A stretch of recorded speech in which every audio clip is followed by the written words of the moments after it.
12টা বছর, এক যুগ, একটা মানুষকে কেন্দ্র করে 12টা বছর পার করে দিলাম এই বিয়ে নামের একটিমাত্র শব্দ, এবং এর সাথে রয়েছে হাজারো হাসি, কান্না, দুঃখ এবং কত যে হতাশা। আমার বিয়ের 12 বছর পূর্ণ হয়ে গেছে। সেই উপলক্ষেই সেই দিন ছিল বিশাল বড় আয়োজন, এবং সেই আয়োজনের শেষেই কিন্তু ঘটে গেছে বিশাল বড় এক ধামাকা।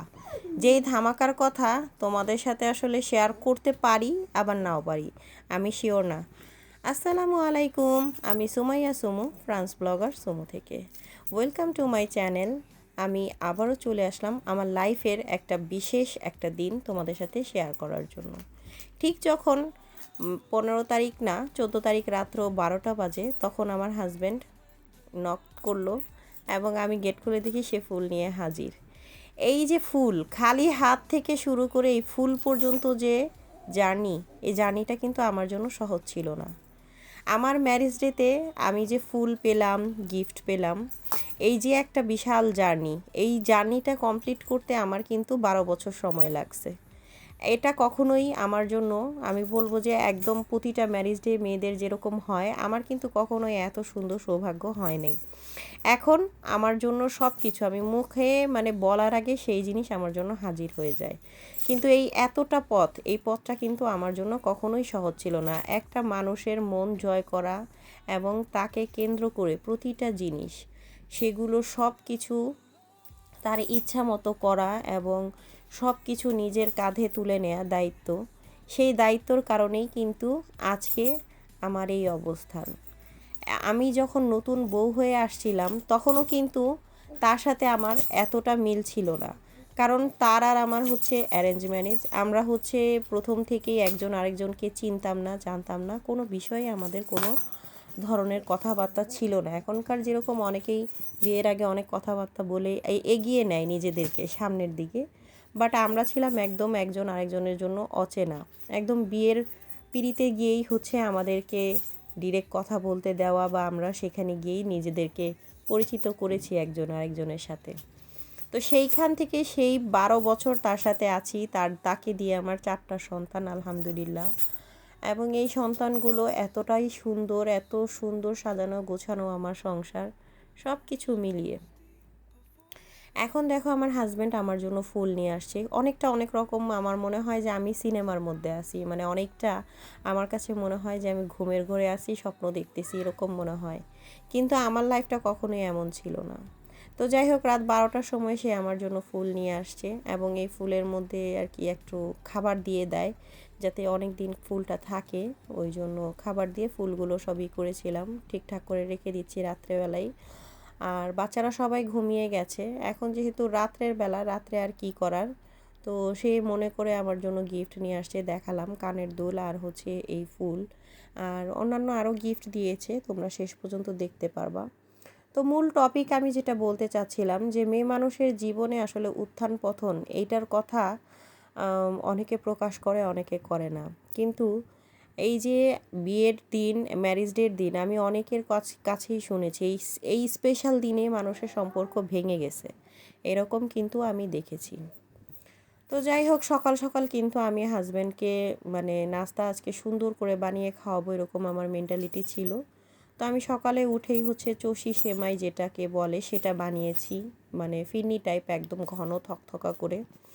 আর এখানে বাগেটগুলো কেটে নিচ্ছি। বাগেট আর কি, এখানে ফ্রান্সের যে ঐতিহ্যবাহী রুটি, এটাকে কেটে নিয়েছি। এখন এগুলো গরম করব, গরম করে আমরা সবাই মিলে নাস্তা করব।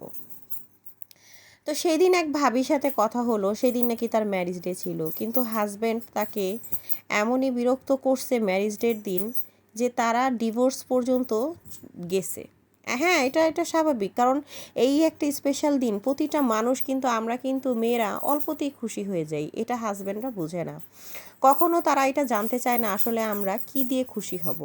মেয়ে মানুষ যখন সংসারের নেশায় ঢুকে যায়, তখন কিন্তু তাকে খুশি করা এতটাই সহজ, কিন্তু ছেলেরা আসলে সেই এফোর্টটা পর্যন্ত দিতে চায় না, যেটা সত্যি কথা। আমি হাজারো হাজারো মেয়েদেরকে দেখছি হতাশ হতে এই দিনে। তো আমিও হইছি, আমি যে হই নাই তা না। আমি বললাম না যে আমার 12 বছর লেগেছে এই ফুল পর্যন্ত, এই জার্নিতে আসতে। হ্যাঁ, ঠিক কথাই বলছি। আমার 12 বছর সময় লাগছে। আমার এখন এই যে ফুল পাচ্ছি, আমি গিফট পাচ্ছি, আমি যেটা বলি সেটা পাই। এটা কিন্তু আমি আগে পাই নাই। ঠিক আছে? তো তার কথা মতো আগে আমার কাজ করতে হইছে। তার মতো করে আগে আমার সব কিছু করতে হইছে। তারপর গিয়ে আমি পাইছি। আমি এত সহজেই কোনো কিছু পাই নাই। তো ফ্রান্সের আবহাওয়ার কথা আর কি বলবো, একটা কিছু বানিয়ে খাবো যে সেটারও উপায় নেই, কারণ এত পরিমাণে একসময় গরম দিচ্ছে আর এত পরিমাণে ঠান্ডা দিচ্ছে। তো আমি আমার হাজব্যান্ডকে সারপ্রাইজ করলাম, দেখতেই পাচ্ছ ফয়েল পেপার দিয়ে সারপ্রাইজ করছি। সে হচ্ছে খুলে তাকে একটা জামাই ডালা তৈরি করে খাওয়ালাম। আর এটা সে ডিজার্ভ করে। সে আসলে যেটা ডিজার্ভ করে, সে অনেক সময় এর থেকে বেশিও ডিজার্ভ করে, যেটা তার জন্য করতে পারি না। বাচ্চাদের জন্য অনেক সময় আমি তাকে ওইভাবে সময় দিতে পারি না বা তার জন্য করতেও পারি না, কিন্তু আমি চেষ্টা করি সে যাতে কখনোই মানে এই জিনিসগুলো আমার মধ্যে খুব বেশি। আমি তাকে খুশি করার জন্য প্রতিটা কাজ করতে রাজি। ঠিক আছে? সেও করে। যে সে যে করে না তা না, সেও আমাকে খুশি করার জন্য অনেক কিছু করে। সব সময় সে এইটাই চিন্তা করে কিভাবে করে আমরা একজন আরেকজনকে স্যাটিসফাই করব। এই বিদেশের বাড়িতে আমাদের কিন্তু কেউ নাই। তো আমরা নিজেদেরকে যদি স্যাটিসফাই না করতে পারি, নিজেদেরকে ভালোবাসা দিয়ে নিজেরা যদি নাই জয় করতে পারি, তাহলে তো আর আমরা কার জন্য করব? এখানে তো আমাদের কোনো আত্মীয় স্বজন নাই, এখানে আমাদের কেউ নাই। আর সবচেয়ে বড় কথা হচ্ছে কি, হাজব্যান্ড ওয়াইফ একজন আরেকজনের মানে পরিপূরক। আমার মধ্যে যেটা নাই সেটা তার মধ্যে আছে, সে সেটা দিয়ে আমাকে পরিপূর্ণ করবে, আমি তাকে পরিপূর্ণ করব। সে বাহিরে কষ্ট করে কাজ করে ইনকাম করে আনে, সে এনে সে কখনোই আমাকে বলে না যে না এটা করা যাবে না, এটা এই জায়গায় খরচ করা যাবে না, এটা ধরা যাবে না, এটা দেয়া যাবে না। আমি কিন্তু কখনোই এটা তার কাছে শুনি না। সে তার সাধ্য মতো আমাকে দেয় এবং সে তার সাধ্য মতোই আমাকে চালায়। আমি এতে স্যাটিসফাই। আমার এতে কোনো ধরনের কোনো মনোক্ষুণ্ণ কখনো হয় না। তবে অনেক সময় সে আমাকে সময়টা দিতে পারে না। যেটা আমি তার কাছে পাই সেই জিনিসটা সে আমাকে দিতে পারে না। কারণ এই বিদেশের বাড়িতে সে ইনকাম না করলে তো আমার পক্ষে সম্ভব না বা আমাদের ফ্যামিলিতে চলা সম্ভব না। আমি এগুলা বুঝি, কিন্তু আবার অনেক সময় আমি অবুঝও হয়ে যাই। তার সাথে কিন্তু আমার এগুলা নিয়ে সময় দেয়া নিয়ে আমার সাথে খুব বাধে, যে তুমি আমাকে টাইম দাও না। মানে আমি যখন মানে অনেক বেশি ফ্রাস্ট্রেটেড হয়ে যাই, আমি ভাই একা থাকার মানুষ না। আমি মানে একা থাকতে পারি না। তো যখন আমি ফ্রাস্ট্রেশনে বেশি পড়ে যাই, সেটা হচ্ছে শুধুমাত্র সে যখন আমাকে সময় দিতে পারে না। তো দেখো আমি কিন্তু আখনি বিরিয়ানি দিয়ে জামাই ডালা করেছিলাম, এতটাই মজা হয়েছিল খাবারটা খেতে। আর উইংসের ফ্রাই করেছিলাম আর কিছু আলুর সাথে ফ্রাই করেছিলাম। তো ডিমগুলোকে সুন্দর ফুলের মতো করে কেটে কেটে সুন্দর করে ডিজাইন করে তাকে সাজিয়ে একদম একটা প্ল্যাটার তৈরি করে দিয়েছি, জামাই ডালা যেটাকে বলে। খাবারটা যেরকম টেস্টি হয়েছে ওরকম সুন্দর হয়েছিল। তো আমি এই তো সারাদিন ঘোরাফেরা করব। এখন খাওয়া দাওয়া শেষে এই যে ব্রেসলেট কিনে দিয়েছে আমাকে, দেখতেই পাচ্ছ।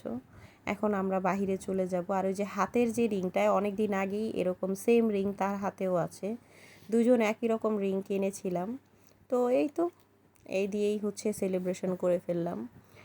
তো আমার ম্যারেজ ডের যে প্রোগ্রাম তোমাদের কাছে কেমন লাগলো তোমরা কিন্তু জানাতে ভুলবে না। ইনশাল্লাহ তোমাদের সাথে আবারও এরকম সুন্দর প্রোগ্রাম নিয়ে আমি চলে আসবো। সুমাইয়া সুমু, দেখা হবে অন্য কোনো ব্লগে। আমরা আজকে ঘুরতে যাচ্ছি, পরে আবার তোমাদের সাথে দেখা করব আমার অন্য কোনো ব্লগের মাধ্যমে। সবাই এই পর্যন্ত ভালো থাকো এবং ফ্রান্স ব্লগার সুমুর সাথে থাকো। টাটা।